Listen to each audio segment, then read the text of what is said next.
سفید محل ایپیسوڈ 2۔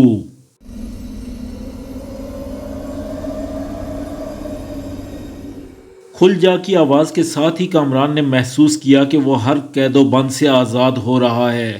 اس کے ہاتھ پاؤں کی رسیاں کھل رہی تھیں، بڑی تیزی سے، جیسے کوئی مشاق ہاتھ اپنے فن کا مظاہرہ کر رہا ہو۔ کامران حیرت و استعجاب میں ڈوبا اس اونٹنی سوار کو تک رہا تھا جو رحمت بن کر اس پر نازل ہوا تھا۔ چل اٹھ! اس اونٹنی سوار کا دایاں ہاتھ پھر فضا میں بلند ہوا۔ کامران نے محسوس کیا جیسے 4-5 آدمیوں نے بیک وقت پکڑ کر اسے کھڑا کر دیا ہو۔ وہ اپنے پاؤں پر زیادہ دیر کھڑا نہیں رہ سکا، بندے بندے اس کے ہاتھ پاؤں اکڑ گئے تھے۔ اس سے پہلے کہ وہ چکرا کر ریت پر ڈھیر ہوتا، اونٹنی سوار کا ہاتھ پھر فضا میں بلند ہوا۔ ذرا سنبھل! اس ذرا سنبھل میں جانے کیا جادو تھا کہ کامران کے جسم میں زندگی کی نئی لہر دوڑ گئی۔ ایک لمحے میں اس کی کایا پلٹ گئی۔ وہ خود کو بڑا چاق و چوبند محسوس کرنے لگا۔ تم کون ہو؟ چاق و چوبند ہوتے ہی کامران نے سوال جڑ دیا۔ میں کون ہوں؟ ایک کھنکتی ہوئی ہنسی ہوا کے دوش پر دور تک پھیل گئی۔ تمہارا نام کیا ہے؟ ایک اور سوال ہوا۔ ابھی تمہیں تمہارے پہلے سوال کا جواب نہیں ملا تھا کہ تم نے ایک سوال اور کر دیا۔ تم مردوں کو جاننے کا اتنا مرض کیوں ہوتا ہے؟ پہلے پوچھا کون ہوں میں، پھر میرا نام جاننے کی فرمائش ہوئی، اگلے لمحے میری صورت دیکھنے کی خواہش ظاہر کی جائے گی، اور پھر بات وہاں تک پہنچے گی کہ عورت کو شرمانے کے سوا کوئی چارہ نہ رہے گا۔ تم مردوں کو ذرا سی ڈھیل دے دی جائے تو بڑھتے ہی جاتے ہو، پھیلتے ہی جاتے ہو۔ آخر تم مرد عورت کے معاملے میں اتنے حریص کیوں ہوتے ہو؟ اونٹنی سوار نے کہا۔ جب اونٹنی سوار بول رہی تھی تو کامران کا جی چاہ رہا تھا کہ وہ ساری عمر بولتی رہے اور وہ اس کی مترنم آواز سے یوں ہی لطف اندوز ہوتا رہے، لیکن اس کی یہ خواہش پوری نہ ہو سکی۔ اچانک ہی فضا میں ٹھہراؤ پیدا ہو گیا۔ ابھی کامران اس کی بات کا جواب بھی نہ دے پایا تھا کہ موسیقی پھر سے فضا میں سنائی دینے لگی۔ ناراض ہوئے بغیر فی الحال میرا نام جان لو، وہ کہہ رہی تھی۔ میرا نام چاندکا ہے۔ چاندکا؟ کامران نے اس کا نام دہرایا۔ بہت خوبصورت۔ اگلے لمحے کامران کو سرخ ریت کا بادل اڑتا ہوا دکھائی دیا۔ چاندکا جاتے جاتے اسے اپنے پیچھے آنے کا اشارہ کر گئی تھی۔ وہ اونٹنی بڑی برق رفتار تھی، اسے پکڑنا یا اس کے ساتھ چلنا آسان نہ تھا۔ پھر بھی اس نے بھاگنا شروع کیا۔ بھاگتے بھاگتے اس نے محسوس کیا کہ اس کے پاؤں ریت پر نہیں پڑ رہے، وہ فضا میں تیر رہا ہے اور دھیرے دھیرے چاندکا کے قریب ہوتا جا رہا ہے۔ جانے کتنی دیر تک کامران نے سفر کیا اور کتنا فاصلہ طے کیا، اس کا اندازہ وہ نہ کر سکا۔ وہ اس وقت چونکا جب اس نے لکودک صحرا میں ایک سفید محل کھڑا دیکھا اور محل کے دروازے پر چاندکا کو پایا۔ وہ حیرت سے کبھی چاندکا کو، کبھی اس محل کو دیکھتا تھا۔ اس کی عقل حیران تھی کہ ایسے لکودک صحرا میں یہ کس نے محل بنایا اور کیوں بنایا، اور یہاں رہتا کون ہے۔ چاندکا کا ہاتھ فضا میں بلند ہوتے ہی محل کا دروازہ کھل گیا اور وہ ماں اونٹنی کے دروازے میں داخل ہو گئی۔ جب تک کامران محل کے دروازے تک پہنچتا، دروازہ بند ہو چکا تھا۔ اس نے اپنے ہاتھوں سے دروازہ ہلانے کی کوشش کی، مگر اس نے جنبش بھی نہ کھائی۔ اس نے دروازے میں لگی بھاری زنجیر کو دونوں ہاتھوں سے پکڑ کر ہلایا، لیکن زنجیر کی آواز سن کر بھی کسی نے دروازہ نہ کھولا۔ اچانک ہی اس کے دل میں خواہش پیدا ہوئی کہ زور سے چاندکا کا نام لے کر پکارے۔ چاندکا! آخر وہ اپنی اس خواہش پر قابو نہ پا سکا۔ اس نے پکارا۔ چاندکا کے نام میں جانے کیا جادو تھا کہ اس کا نام لیتے ہی دروازہ دھیرے دھیرے کھلنا شروع ہوا۔ ابھی کامران نے کھلے دروازے میں قدم رکھا ہی تھا کہ کہیں سے شیر کے دھاڑنے کی زوردار آواز آئی۔ کامران ٹھٹک کر رہ گیا۔ وہ سوچنے لگا کہ اندر جا کر کہیں مصیبت میں نہ پھنس جائے، لہٰذا یہاں سے الٹے قدموں بھاگ نکلنا ہی بہتر ہے۔ ڈر مت، اندر آ جا۔ فضا میں کہیں دور سے چاندکا کی آواز سنائی دی، لیکن وہ خود کہیں دکھائی نہ دی۔ محل کا دروازہ اب پورا کھل چکا تھا۔ شیر کی دھاڑنے کی آوازیں بھی آنی بند ہو گئی تھیں۔ اس نے سائری دیوتا کا نام لے کر محل کے اندر قدم رکھا۔ اس کے اندر آتے ہی دروازہ خود بخود بند ہونا شروع ہو گیا۔ چند لمحوں کے بعد اس نے مڑ کر دیکھا تو دروازہ مکمل طور پر بند ہو چکا تھا اور وہ اس سنسان محل میں قید ہو گیا تھا۔ کامران نے ڈرتے ڈرتے پورا محل چھان مارا، لیکن اسے کہیں بھی شیر نہ دکھائی دیا۔ شیر کیا، چاندکا کا بھی کہیں پتہ نہ تھا۔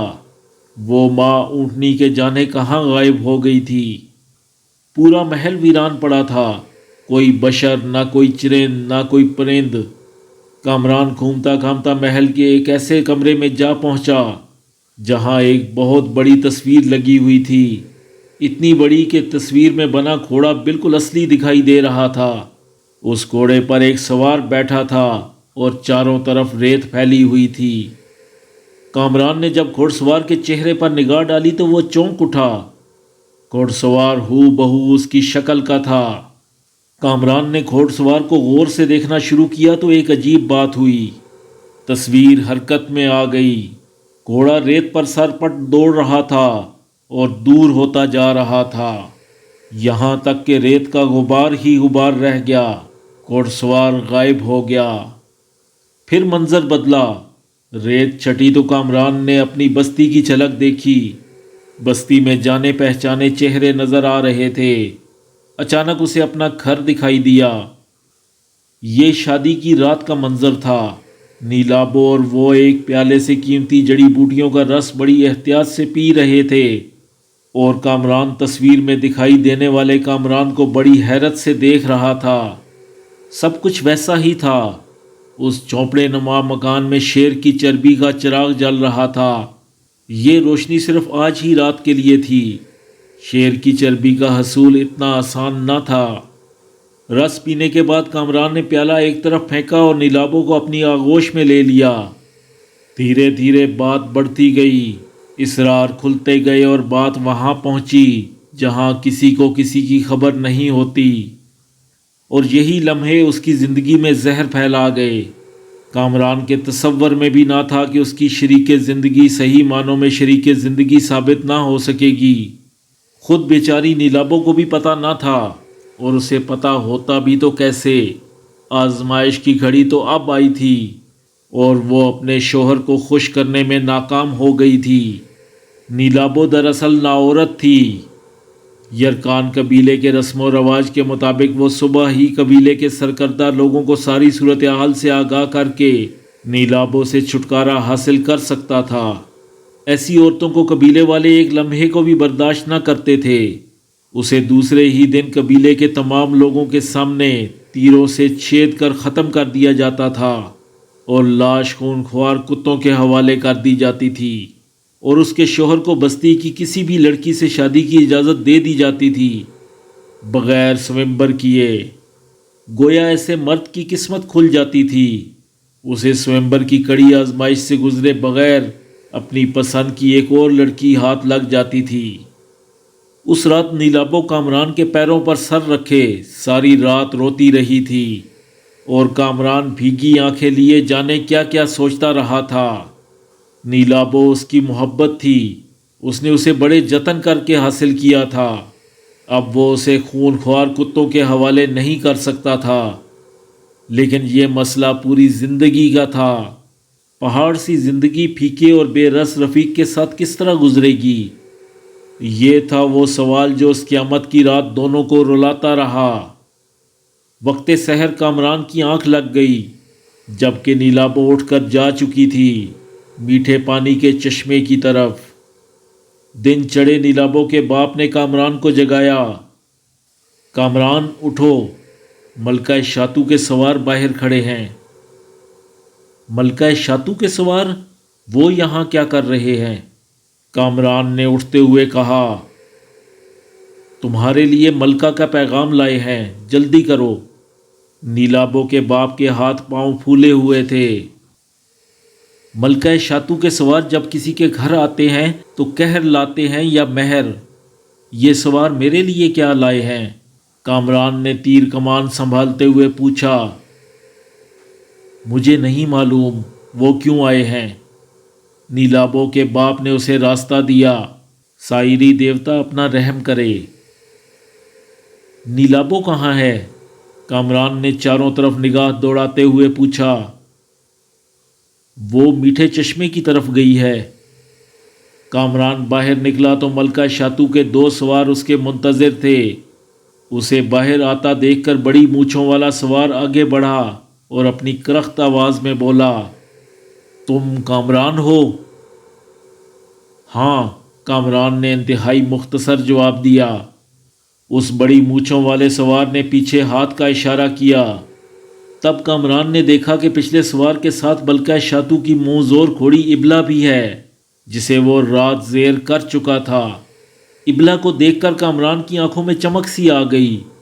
وہ اسے بڑے پیار سے دیکھنے لگا۔ دوسرا سوار اپنے گھوڑے سے اترا اور ابلا کی لگام کامران کے ہاتھوں میں دے کر پیچھے ہٹ گیا۔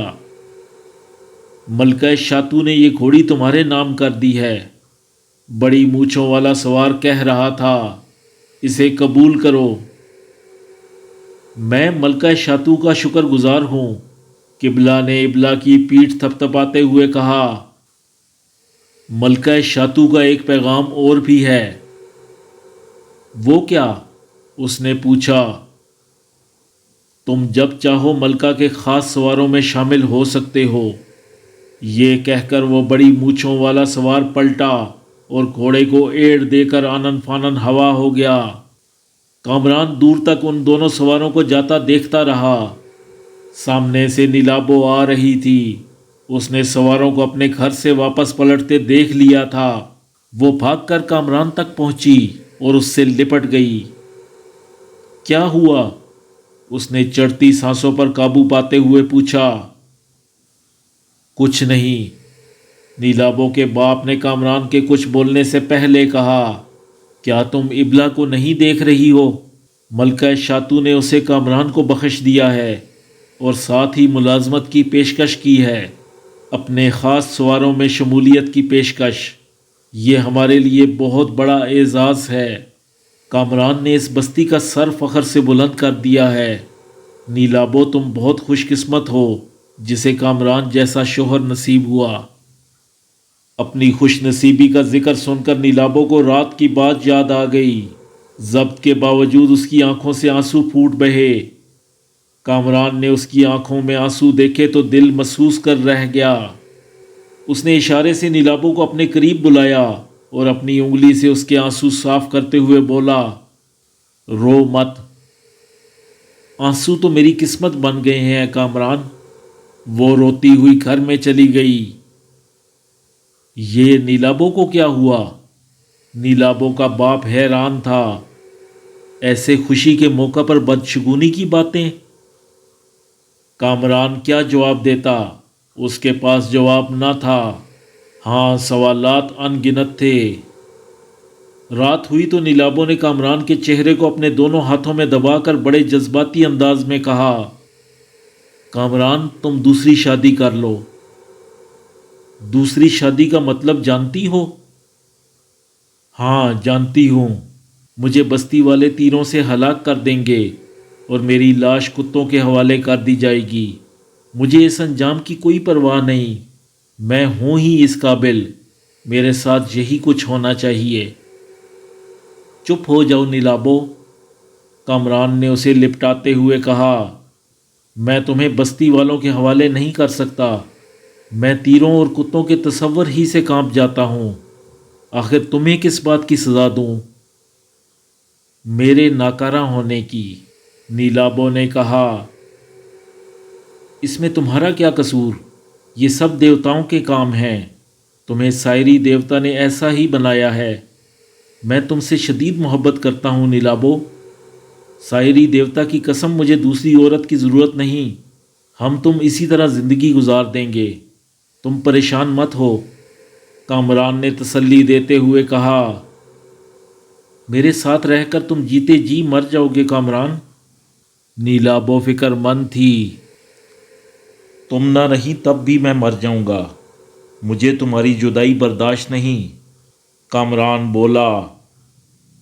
جذباتی نہ بنو، ذرا سوچو۔ کچھ عقل سے کام لو۔ پر ہوش تھا کہاں؟ سب سوچ لیا ہے، سب سمجھ لیا ہے، شاید تھا۔ تم مرد ہو، معلوم نہیں یہ سوال تھا یا جواب۔ ہاں میں مرد ہوں، کامران نے اپنے مرد ہونے کی تصدیق کی۔ آج نہیں تو کل، کل نہیں تو پرسوں اپنے کیے پر پچھتاؤ گے۔ اسے ڈرایا گیا۔ میں بغیر پچھتائے تمہارے ساتھ صدیاں گزار سکتا ہوں۔ ایثار کی بات چلی تو کہاں تک پہنچی؟ یہ صرف خیال ہے، مرد میں ضبط نفس کم ہوتا ہے، یہ فطری بات ہے۔ سال 2 سال ممکن ہے تم عورت کے بغیر گزارا کر لو، لیکن پوری زندگی نہیں۔ نیلابو تمہیں مجھ سے کتنی محبت ہے؟ سیدھا سیدھا سوال ہوا۔ اتنی کہ تمہاری جگہ کوئی اور سوئمبر جیت لیتا تو میں زہریلا تیر اپنے دل میں پیوست کر لیتی۔ اگر آج تمہاری جگہ میں ناکارہ نکل آتا تو پھر تو کوئی مسئلہ ہی نہیں تھا، میں پوری زندگی تمہارے ساتھ گزار لیتی۔ عورت میں بڑا ضبط ہوتا ہے کامران، اسے اگر اپنے شوہر کی سچی محبت مل جائے تو پھر دنیا کا کوئی مرد اس کا کچھ نہیں بگاڑ سکتا۔ وہ مٹنا پسند کرتی ہے لیکن اپنے شوہر کا نام مٹانا پسند نہیں کرتی۔ مرد مرد اور عورت عورت میں فرق ہوتا ہے، کامران نے کہا۔ دنیا کی ہر عورت اور ہر مرد یکساں نہیں ہوتا۔ میں سائری دیوتا کی قسم کھا کر کہتا ہوں کہ میں زندگی بھر کسی دوسری عورت کی طرف نگاہ اٹھا کر دیکھوں تو دیوتا کا عذاب مجھ پر نازل ہو جائے، میں مر جاؤں۔ کامران، نیلابو بے قابو ہو کر چیخی، یہ تم نے کیا کیا؟ تم نے سائری دیوتا کی قسم کیوں کھا لی؟ تم نے خود کو جیتے جی مار لیا۔ میں نے یہ قسم اس لیے کھائی ہے کہ تم نے بہت برا کیا کامران، تم نے میرا دکھ اور بڑھا دیا۔ میں تمہاری زندگی خراب نہیں کرنا چاہتی، تم نے مجھے غلط سمجھا۔ میری خواہش تو یہ تھی کہ تم مجھے موت کے حوالے کر کے دوسری شادی کر لیتے، لیکن تم نے سائری دیوتا کی قسم کھا کر سارے راستے بند کر دیے۔ نیلابو اب چھوڑو ان باتوں کو اور مجھ سے وعدہ کرو کہ آئندہ تم مجھ سے کبھی جدا ہونے کی باتیں نہیں کرو گی۔ سائری دیوتا کی قسم، اب میں کبھی دوسری شادی کا ذکر نہیں کروں گی۔ اگر کروں تو دیوتا کا عذاب مجھ پر نازل ہو، میں زندہ نہ رہوں۔ شاباش میری نیلابو، کامران نے بے اختیار اسے چوم لیا۔ پھر اس دن کے بعد اس موضوع پر کبھی کوئی بات نہ ہوئی۔ زندگی اپنے محور میں تیزی سے گردش کرتی رہی، رات دن بدلتے رہے، موسم آتے جاتے رہے۔ اسی طرح کئی سال بیت گئے، کامران کے پیار میں کوئی کمی نہ آئی۔ نیلابو نے تو خیر ایسے پیارے انسان پر مر مٹنے کی قسم کھا رکھی تھی۔ دونوں خوش تھے، بستی والوں کی نظر میں وہ بڑا خوش و خرم جوڑا تھا۔ لوگ ان کی محبت کی قسمیں کھاتے تھے۔ رات کو نیلابو کبھی کبھی کامران کو کروٹ بدلتے دیکھتی تو اس کے دل میں ایک ٹیس سی اٹھتی اور آنکھوں سے آنسو جاری ہو جاتے۔ کیسی بد نصیبی تھی یہ، کیسا ظلم تھا۔ اب تو نیلابو اپنے دکھ کا اظہار بھی نہ کر سکتی تھی۔ کامران نے اس کی آنکھوں سے آنسو لڑکتے دیکھے تو اسے پہلی بار احساس ہوا کہ وہ خواہ مخواہ خوش فہمی میں مبتلا تھا کہ اس نے نیلابو کا دکھ بانٹ لیا ہے۔ اسے روتے دیکھ کر وہ بے اختیار اس کی طرف بڑھا، لیکن اس کے قریب پہنچنے سے پہلے ہی تصویر دھندلا گئی۔ اب اس نے پھر سے ریت اڑتی ہوئی دیکھی اور اس میں سے اس کا ہم شکل گھڑ سوار نکلا اور قریب آ کر رک گیا۔ اب تصویر پہلے کی طرح ساکت ہو چکی تھی اور وہ حیرانی سے اس گھڑ سوار کو دیکھ رہا تھا۔ پھر اس نے آگے بڑھ کر اس تصویر کو چھو کر دیکھا، وہ تصویر ہی تھی، اس میں کہیں سے بھی حرکت کے آثار نظر نہ آئے۔ پھر اس نے ابھی جو اپنی زندگی کے اہم واقعات کو پردے پر جیتے جاگتے دیکھا تھا، وہ سب کیا تھا؟ کیا اس نے جاگتے میں خواب دیکھا تھا؟ اس کی سمجھ میں کچھ نہ آیا۔ تب ہی کسی نے پشت سے اس کے کندھے پر ہاتھ رکھا۔ اس نے پلٹ کر دیکھا، وہاں کوئی نہ تھا۔ پہلی بار اس نے خوف محسوس کیا۔ وہ الٹے پاؤں کمرے سے نکلا اور تیزی سے دروازے کی طرف بھاگا۔ دروازہ بدستور بند تھا۔ اس نے دروازے کو زور لگا کر کھولنا چاہا لیکن وہ ٹس سے مس نہ ہوا۔ دروازہ کھولو، دروازہ کھولو، اس نے چیخ کر کہا۔ محل میں اس کی آواز گونج گئی۔ بڑی دیر تک دروازہ کھولو، دروازہ کھولو کی آوازیں باز گشت کرتی رہیں۔ یہ آوازیں کامران کی نہ تھیں، یہ آوازیں بڑی باریک سی تھیں، جیسے کوئی بچہ کامران کی نقل اتار رہا ہو۔ دروازہ کھولو، ایک دفعہ اس نے پھر زور سے کہا۔ جواب میں پھر بچے کی آواز گونجی، دروازہ کھولو۔ اس نے چاروں طرف گھوم کر دیکھا، کچھ نظر نہ آیا۔ یہاں کون ہے؟ کامران نے ذرا جی کڑا کر کے کہا۔ جواب میں پہلے بچگانہ قہقہ گونجا، پھر یہاں کون ہے، یہاں کون ہے کی آوازیں آنے لگیں۔ چند لمحوں بعد خاموشی چھا گئی، ایسی خاموشی کہ کامران اپنے دل کی دھڑکن تک سن سکتا تھا۔ پھر کہیں سے کھٹ کھٹ کی آوازیں آنے لگیں، جیسے کوئی لاٹھی ٹیکتا ہوا دروازے کی طرف آ رہا ہو۔ کھٹ کھٹ کی آواز لمحہ بہ لمحہ نزدیک ہوتی جا رہی تھی۔ کامران نے ایک ستون کی آڑ لے لی تھی اور آنکھیں پھاڑ کر ادھر دیکھ رہا تھا جہاں سے آواز آ رہی تھی۔ کامران نے دیکھا کہ ایک کالی بھجنگ بڑھیا جس کے 4 ہاتھ تھے، گز بھر لمبی زبان جو پیٹ تک آ رہی تھی، ہاتھ میں لاٹھی تھامے چلی آ رہی ہے۔ وہ اس کے قریب سے گزرتی ہوئی دروازے کی طرف بڑھ گئی۔ اس کے قریب سے گزرتے ہی کامران نے اپنا سانس روک لیا اور کس کر ناک پکڑ لی۔ پھر بھی بدبو کا ایک سخت بھبوکا اس کے پھیپھڑے میں اتر گیا۔ وہ 4 ہاتھ والی بڑھیا آہستہ آہستہ چلتی ہوئی دروازے کے نزدیک پہنچی اور دروازہ کھولے بنا ہی دروازے میں سے گزر گئی جیسے وہ دھوئیں کی بنی ہو۔ کامران حیرت زدہ رہ گیا۔ ابھی اس کی حیرت کم نہ ہوئی تھی کہ دروازے میں سے ایک سکا آتا دکھائی دیا۔ وہ بھی اس بڑھیا کی طرح دروازہ کھولے بغیر ماں مشق کے اس طرح اندر داخل ہو گیا تھا جیسے دروازہ لکڑی کا نہ ہو، روئی کا ہو۔ اس سکے کی صورت بڑی بھیانک تھی۔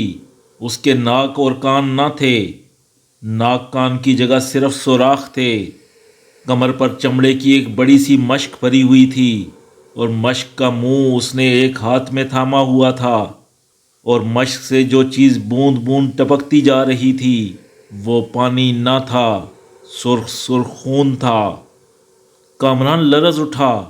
وہ سکا خون کی بوندیں ٹپکاتا اس کے نزدیک سے گزر گیا۔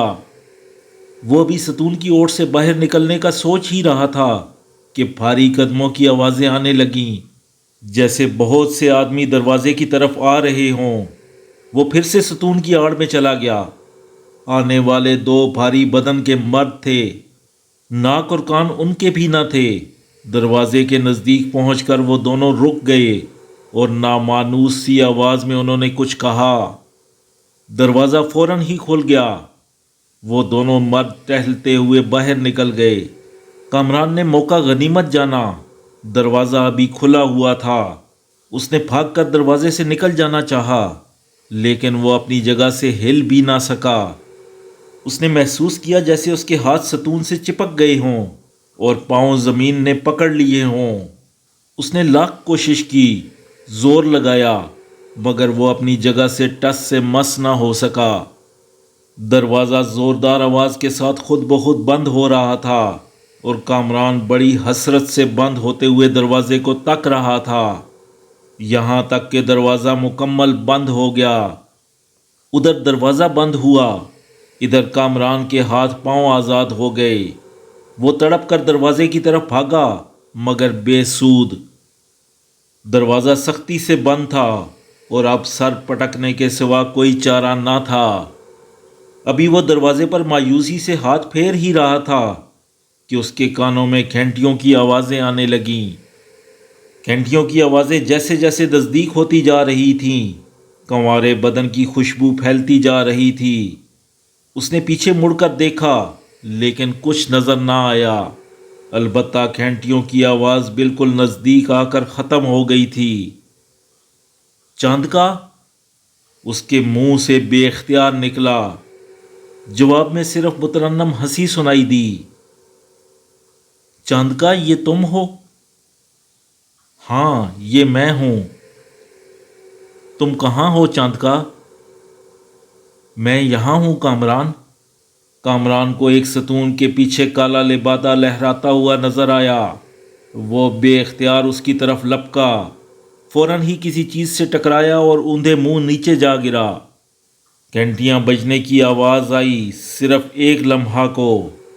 غالباً وہ اونٹنی سے ٹکرا کر نیچے گرا تھا، جو اسے دکھائی نہیں دے رہی تھی لیکن موجود تھی وہاں۔ ذرا سنبھل کر، چاند کا کی ہنستی مسکراتی آواز آئی۔ کیا خاک سنبھل کر؟ کامران نے اٹھتے ہوئے کہا۔ مجھے کچھ دکھائی دے تو سنبھلوں بھی۔ او مجھے خیال نہیں رہا، اب دیکھو۔ کامران کو اچانک ہی وہ اونٹنی دکھائی دینے لگی جو اس کے قریب ہی بیٹھی بڑے آرام سے جگالی میں مصروف تھی۔ اب تم بھی دکھائی دے دو چاند کا، فرمائش کی گئی۔ میں چاند کا ہوں، کوئی چاند تو نہیں کہ مجھے دیکھ کر کسی جشن کی تیاری کرو، انداز دکھایا گیا۔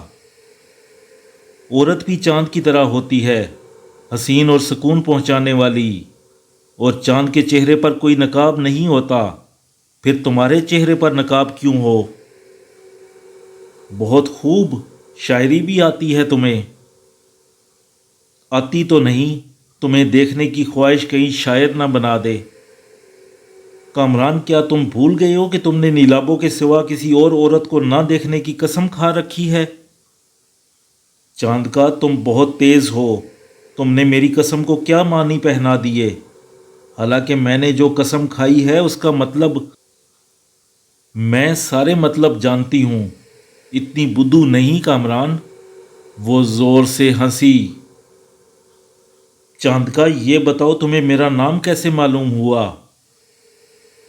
تم نام کی بات کرتے ہو؟ میں تمہاری زندگی کے ایک ایک لمحے سے واقف ہوں، اور اس بات پر قدرت رکھتی ہوں کہ جب چاہوں تمہیں بیتی ہوئی زندگی کے واقعات زندہ کر کے دکھا دوں۔ تم ٹھیک کہتی ہو، تمہاری اس قدرت کا عملی مظاہرہ میں تصویر والے کمرے میں دیکھ چکا ہوں۔ ابھی تم نے کچھ نہیں دیکھا، ذرا آنکھیں بند کرو۔ یہ لو۔ کامران نے آنکھیں بند کر لیں۔ آنکھیں بند کرتے ہی کامران نے ایک لمحے کے لیے ایسا محسوس کیا جیسے کسی نے اسے پکڑ کر گھما دیا ہو۔ اب آنکھیں کھول سکتے ہو، چاند کا کی آواز آئی۔ اچھا۔ کامران نے آنکھیں کھولی تو دیکھتا ہی رہ گیا۔ وہ کسی شاہی خوابگاہ میں کھڑا تھا، بھینی بھینی خوشبو فضا میں پھیلی ہوئی تھی، مہین پردے ہوا کے زور پر دھیرے دھیرے سرسرا رہے تھے۔ منقش چھت میں ایک منقش فانوس لگا ہوا تھا۔ خوابگاہ کے درمیان میں ایک بہت بڑا چھپر کھٹ بچھا ہوا تھا اور اس پر نرم و ملائم بستر تھا۔ خوابگاہ میں ایک لطیف اندھیرا پھیلا ہوا تھا۔ کہو کمرہ پسند آیا؟ چاند کا کسی پردے کے پیچھے چھپی بولی۔ بہت حسین، ایسی خوابگاہ کا تو میں خواب میں بھی تصور نہیں کر سکتا تھا۔ اب کچھ دیر آرام کرو، تم نے تپتی ریت پر کئی دن گزارے ہیں۔ تپتی ریت کا ذکر سن کر اس کا جسم نڈھال سا ہو گیا۔ وہ فوراً چھپر کھٹ پر لیٹ گیا اور لیٹتے ہی نیند کی دیوی نے اسے اپنی آغوش میں لے لیا۔ وہ کافی دیر تک بڑے آرام سے سوتا رہا، اپنے گرد و پیش کے ماحول سے بے خبر۔ کامران کو اس دوشیزہ کا بھی پتہ نہ چلا جو دبے پاؤں چھپر کھٹ کی طرف بڑھتی اب اس کے سامنے کھڑی تھی۔ اس کے نازک ہاتھ میں ایک نازک سا چاندی کا بنا گل پاش تھا جس میں گلاب کی نرم و ملائم پتیوں کا عرق بھرا ہوا تھا۔ دوشیزہ نے گل پاش کو ایک ادا سے حرکت دی، چند قطرے نکل کر کامران کی آنکھوں اور رخساروں پر پڑے۔ کامران گہری نیند میں تھا، اسے پتہ نہ چلا۔ دوشیزہ تھوڑا سا آگے اور بڑھی اور گل پاش سے تیزی سے گلوں کی مہک کامران کے چہرے پر منتقل ہونے لگی، یہاں تک کہ کامران کے جسم میں جنبش ہوئی اور اس نے کسمسا کر آنکھیں کھول دیں۔ بھاری فانوس کی روشنی میں جب ایک زرق برق دوشیزہ کو کھڑا پایا تو نیند کا خمار یکدم ہوا ہو گیا۔ وہ تیر کی طرح سیدھا ہو گیا۔ تم چاند کا ہو؟ نہیں، چاند کا بہت عظیم ہے، ہم تو اس کی خاک ہیں، اس کی باندیاں ہیں۔ دوشیزہ نے لب کھولے۔ کامران نے سوچا کہ جب چاندکا کی باندیوں کا یہ عالم ہے کہ ان پر نظر نہیں ٹھہرتی تو پھر چاندکا کا کیا عالم ہوگا؟ جانے کب اس کے دیدار ہوں گے؟ ایک خواہش مچلی اور ہوا میں تحلیل ہو گئی۔ کامران غسل کر کے حمام سے باہر نکلا تو 5 باندیوں نے اسے زرق برق پوشاک پہنانے میں مدد کی۔ وہ لباس سے زیادہ ان باندیوں کو غور سے دیکھ رہا تھا۔ وہ 5 ہم شکل تھیں، ان میں بال برابر بھی فرق نہ تھا۔ کامران کو جب لباس پہنا کر آئینے کے سامنے کھڑا کیا گیا تو وہ خود کو شہزادے سے کم دکھائی نہ دیا۔ باندیوں نے کامران کو کھانا کھلا کر اس کا لباس پھر تبدیل کیا اور اسے خوابگاہ میں چھوڑ گئیں۔ پھر ایک باندی ساز اٹھا لائی اور اس کے قریب بیٹھ کر ساز چھیڑنے لگی۔ ٹھنڈی ٹھنڈی ہوا، مترنم موسیقی اور لذیذ کھانے کے نشے نے ایک بار پھر اس کے ہوش گم کر دیے۔ جب اس کی آنکھ کھلی تو سحر ہو چکی تھی۔ آنکھ کھلتے ہی اس نے اپنے چہرے پر بدبودار تنفس محسوس کیا۔ وہ بھاری بھرکم وجود اس کے سرہانے بیٹھا، اس کے چہرے پر چکا ہوا تھا اور اس کے حلق سے خر خر کی آوازیں نکل رہی تھیں۔ کامران نے جب اوپر نظریں اٹھائیں تو لرز کر رہ گیا۔ اس کے سرہانے ایک خونخوار ریچھ بیٹھا تھا۔